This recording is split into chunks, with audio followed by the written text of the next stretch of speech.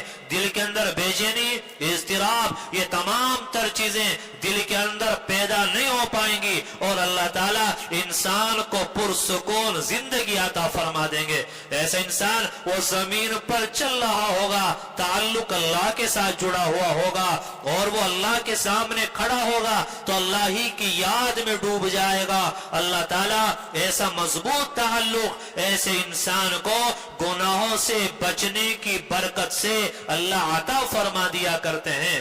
ہماری زندگیاں یہ تو گناہوں میں گزر گئی, معصیتوں میں گزر گئی, آج گناہوں کی وجہ سے یہ پریشانیاں ہیں, یہ حالات ہیں جو ہمارے اوپر چھائے ہوئے ہیں. میرے بھائیوں, راستہ کیا ہے؟ راستہ وہ صرف ایک راستہ ہے, اور وہ راستہ توبہ کا راستہ ہے.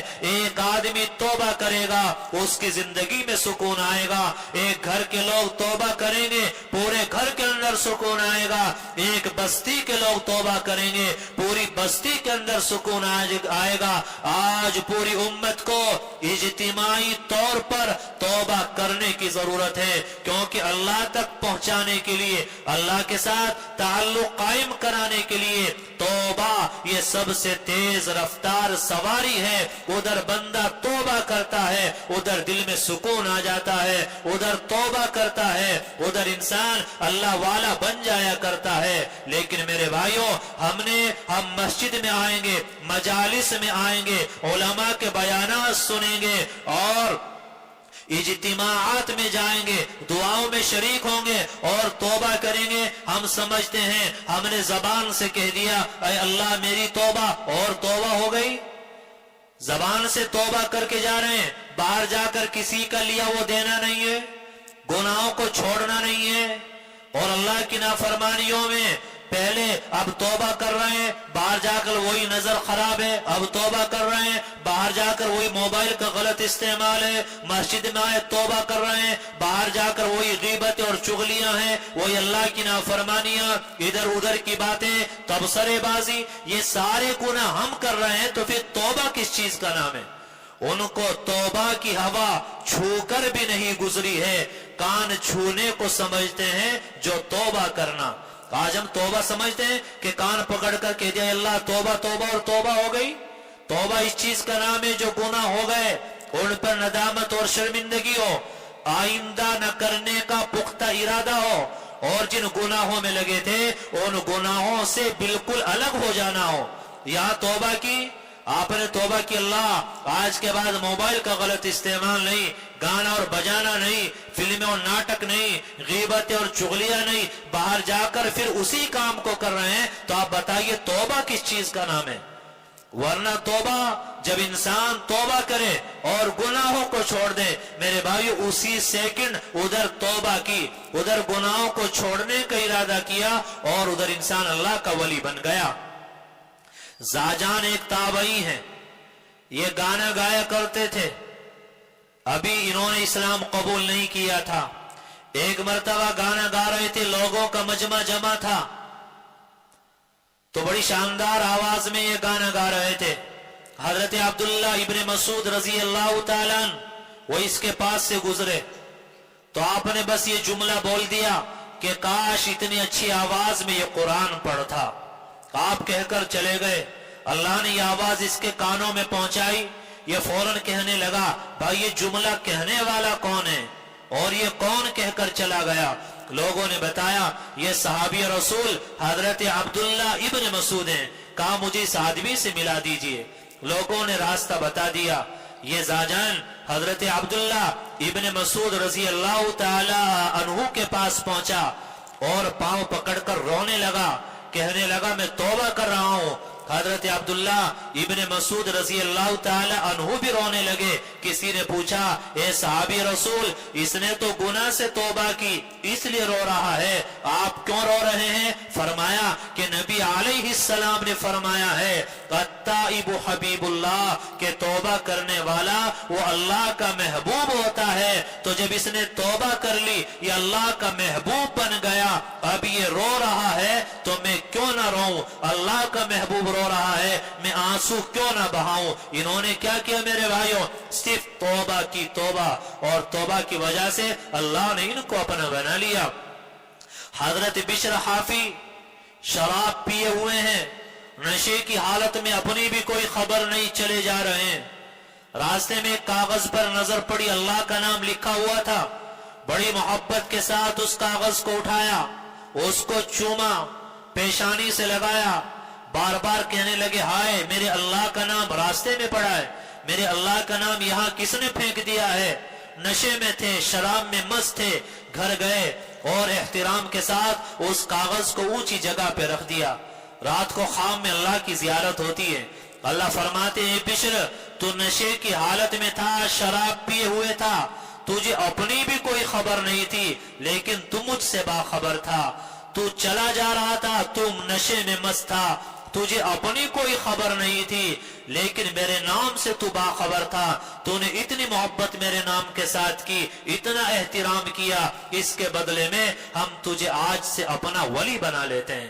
میرے بھائیوں اللہ نے ان کو وہ مقام عطا کیا کہ بڑے بڑے امام چار ہیں، ان میں سے ایک امام احمد ابن حنبل ہیں، جب وہ حدیث کا درس دے رہے ہوتے تھے تو عام آدمی نہیں، ہزاروں علماء موجود ہوتے تھے۔ اب یہ درس دے رہے ہیں، بشر حافی چلے آ رہے ہیں تو امام احمد ابن حنبل درس دیتے دیتے ان کو دیکھ کر کھڑے ہو جاتے تھے، تو علماء نے کہا کہ حضرت یہ تو ایک عام آدمی ہے، آپ اس کو دیکھ کر کیوں کھڑے ہو رہے ہیں؟ فرمایا کہ بھائی میں کتابوں کا عالم ہوں، یہ اللہ کا عالم ہے، میں کتابوں کو جانتا ہوں، یہ اللہ کا جاننے والا ہے۔ تو ایک شرابی نشے میں مست انسان جب توبہ کرتا ہے اللہ کی طرف آتا ہے، اللہ اس کو یہ مقام عطا فرما دیتے ہیں۔ جب تک ہم گناہ کرتے رہیں گے ہمارے گھروں میں موبائلوں کا غلط استعمال ہوتا رہے گا، ہمارے گھروں میں تبصرہ بازی، ادھر ادھر کی باتیں، سڑکوں پر، چوراہوں پر، دکانوں کے سامنے کرسیاں ڈال کر اور محفلیں جما کر یہ گناہ، غیبتیں، تبصرے بازی، یہ اللہ کی نافرمانیاں ہوتی رہیں گی، تو میرے بھائیوں نماز پڑھنے والا نمازی تو ہو سکتا ہے، حج کرنے والا حاجی تو ہو سکتا ہے، لیکن میرے بھائی وہ دیندار نہیں ہو سکتا، اللہ والا نہیں ہو سکتا، اللہ کا نیک بندہ نہیں ہو سکتا۔ تو نیک بننے کے لیے، اللہ والا بننے کے لیے، اپنے دل میں اللہ کی محبت کو لانے کے لیے ضروری ہے کہ ہم گناہوں کو چھوڑیں، معصیتوں کو چھوڑیں، توبہ کریں، ادھر توبہ کریں گے ادھر اللہ والے بنیں گے۔ لیکن توبہ نہیں کہ ہاتھ اٹھا کر کہہ دیا اے اللہ میری توبہ۔ توبہ یہ ہے کہ جن گناہوں میں لگیں سوچ لیں اور ایک ایک کر کے سارے گناہوں کو چھوڑ دیں، یہ گناہوں کا کوٹ اپنی زندگی سے نکال دیں۔ ایک ہفتے میں میرے بھائیوں اللہ تعالیٰ تجربہ کرا دیں گے، ایک ہفتے میں پتہ چل جائے گا پہلے جو زندگی جی رہے تھے اور اب جو زندگی جی رہے ہیں ان دونوں زندگیوں میں کیا فرق ہے، زمین آسمان کا فرق آپ کو محسوس ہو جائے گا۔